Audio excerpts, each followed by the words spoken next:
రాజకీయాల నుంచి పూర్తిగా నిష్క్రమించారు విజయసాయిరెడ్డి. వైఎస్ఆర్ కాంగ్రెస్ పార్టీలో ఒక వెలుగు వెలిగిన ఆయన ఇటీవలే కీలక నిర్ణయం తీసుకున్నారు. రాజకీయాల నుంచి తప్పుకున్నట్టు ప్రకటించారు. ఇక నుంచి వ్యవసాయం చేసుకుంటానని తేల్చి చెప్పారు. అయితే ఆయన పొలిటికల్ రీఎంట్రీపై రకరకాల కథనాలు వస్తున్నాయి.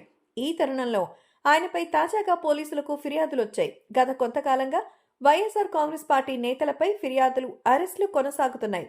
సరిగ్గా ఇటువంటి సమయంలోనే విజయసాయిరెడ్డిపై ఫిర్యాదులు రావటం విశేషం.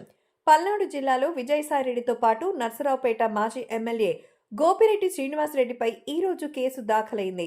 దీంతో మరోసారి వెలుగులోకి వచ్చారు విజయసాయిరెడ్డి. వైఎస్ఆర్ పార్టీ 2019లో అధికారంలోకి వచ్చింది.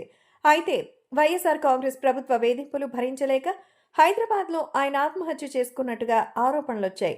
దీని వెనుక విజయసాయిరెడ్డితో పాటు గోపిరెడ్డి శ్రీనివాసరెడ్డి ఉన్నారని ఆరోపిస్తూ టీడీపీ నేతలు నర్సరావుపేట పోలీస్ స్టేషన్లో ఈ రోజు ఫిర్యాదులు చేశారు. మాజీ స్పీకర్ కోడెల శివప్రసాదరావు, ఆయన కుమారుడు శివరామకృష్ణపై తప్పుడు కేసులు పెట్టించారని ఫిర్యాదులో పేర్కొన్నారు టీడీపీ నేతలు.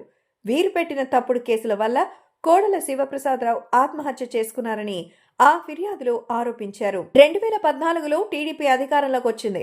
నవ్యాంధ్రప్రదేశ్ శాసనసభ తొలి స్పీకర్గా కోడెల శివప్రసాదరావును ఎంపిక చేశారు.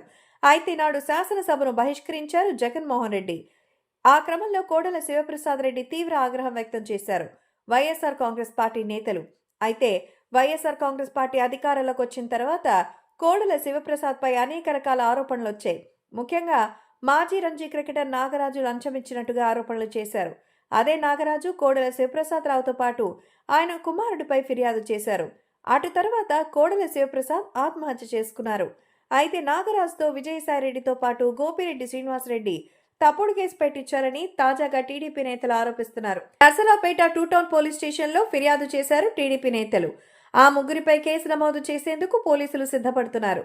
అయితే తాను కోడెల శివప్రసాద్తో పాటు ఆయన కుమారుడిపై తప్పుడు కేసు పెట్టానని నాగరాజు ఒప్పుకున్నారు.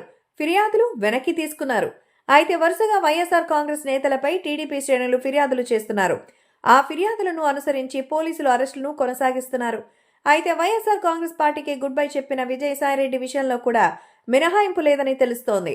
ఆయన కేవలం వైఎస్ఆర్ కాంగ్రెస్ పార్టీ నుంచి బయటికి వెళ్లిండొచ్చు, కానీ ఆయన చేసిన పాపాలు మాత్రం వెంటాడుతున్నాయని టీడీపీ నేతలు స్పష్టం చేస్తున్నారు.